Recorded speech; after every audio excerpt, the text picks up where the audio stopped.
વની મારા જય શ્રી કૃષ્ણ, જય માતાજી.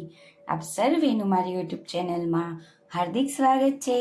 માગસર માસના સુદ પક્ષની છઠ એટલે અન્નપૂર્ણા વ્રતની પ્રારંભ દિવસ 21 દિવસનું આ વ્રત હોય છે.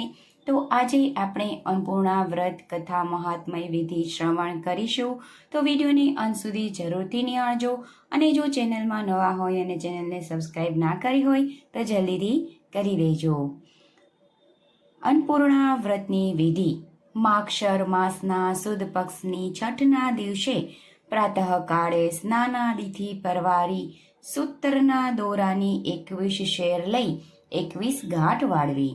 21 દિવસનું આ વ્રત હોવાથી 21 એકટાણા કરવા. બાજોઠ પર માં અન્નપૂર્ણાની તસવીર મૂકી ઘીનો દીવો કરી વાર્તા સાંભળ્યા પછી જ એકટાણું કરવું. વ્રત પૂરું થઈએ અન્નદાન કરવું.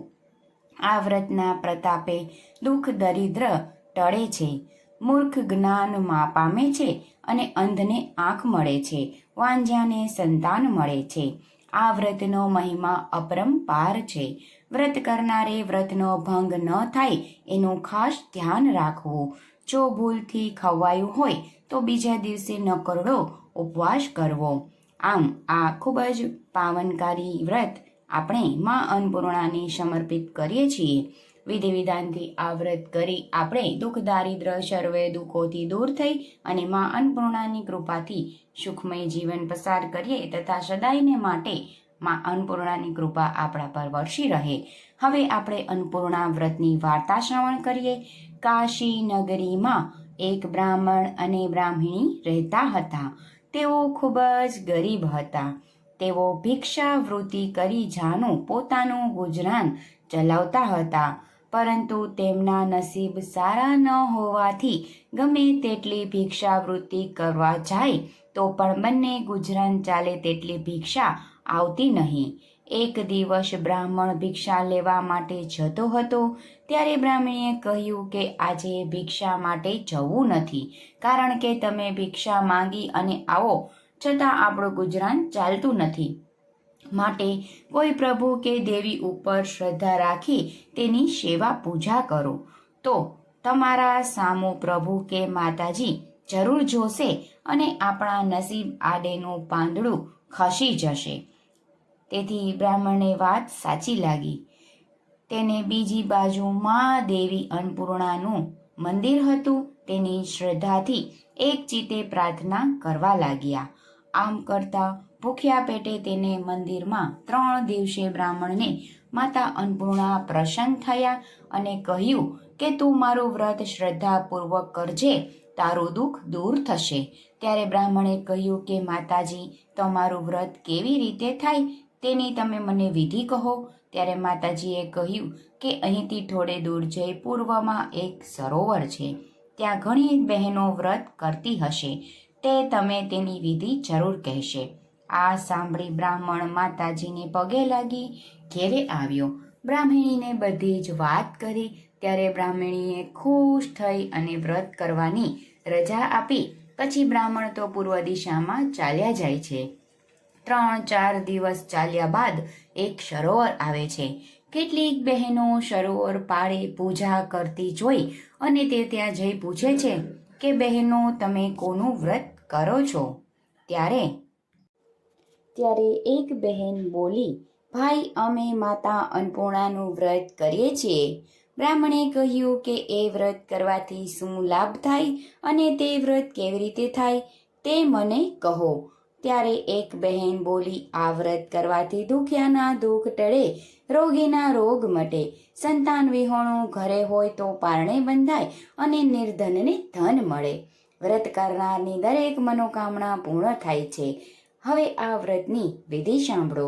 આ વ્રત માગશર સુદ છઠથી લઈ અને 21 દિવસ કરવાનું હોય છે.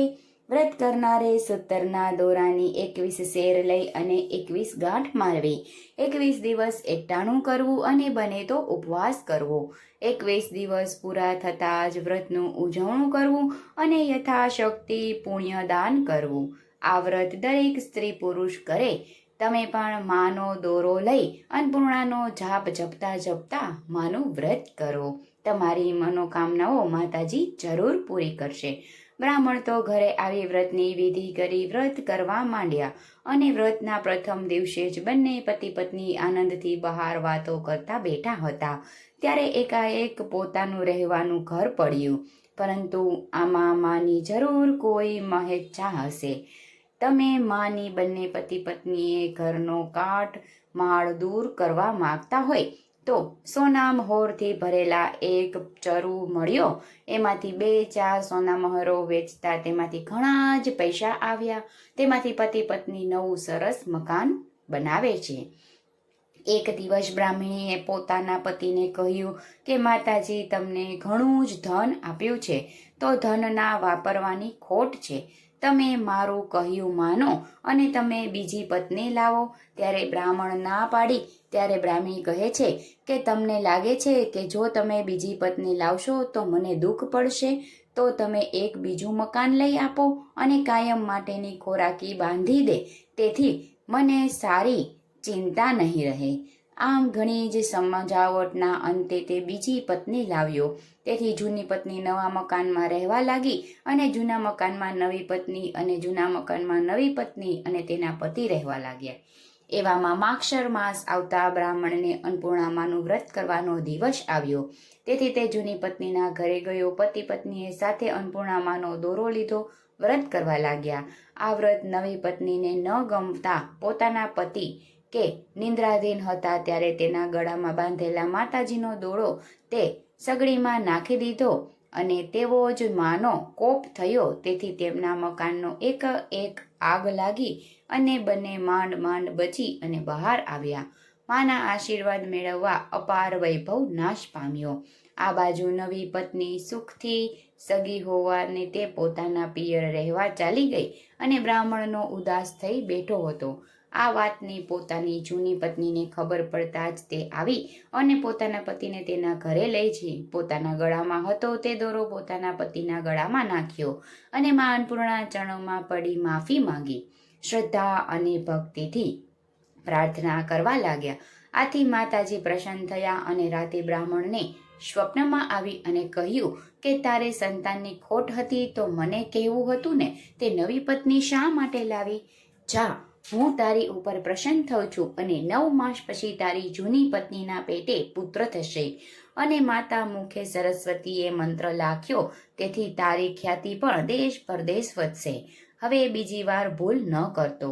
આ બાજુ રમતા રમતા 9 માસ પૂરા થયા અને જૂની પત્નીને પુત્રની જન્મની પ્રાપ્તિ થઈ અને સુખ શાંતિ રહેવા લાગ્યા. આ વાતની ખબર પડતા જ તે પણ આવી પોતાના ભૂલની માફી માંગી અને માતા અન્નપૂર્ણાનું વ્રત કરવાનો સંકલ્પ કર્યો અને સુખ શાંતિથી રહેવા લાગ્યા. આવી રીતે માં અન્નપૂર્ણાની કૃપા અપાર બધા પર વર્ષે. જય માં અન્નપૂર્ણા. જેવા બ્રાહ્મણ પતિ પત્નીને ફળ્યા તેવા વ્રત કરનાર, વાર્તા શ્રવણ કરનાર સર્વ મનોકામનાઓ પૂર્ણ કરજો. જય માં અન્નપૂર્ણા. બધાને મારા જય માતાજી.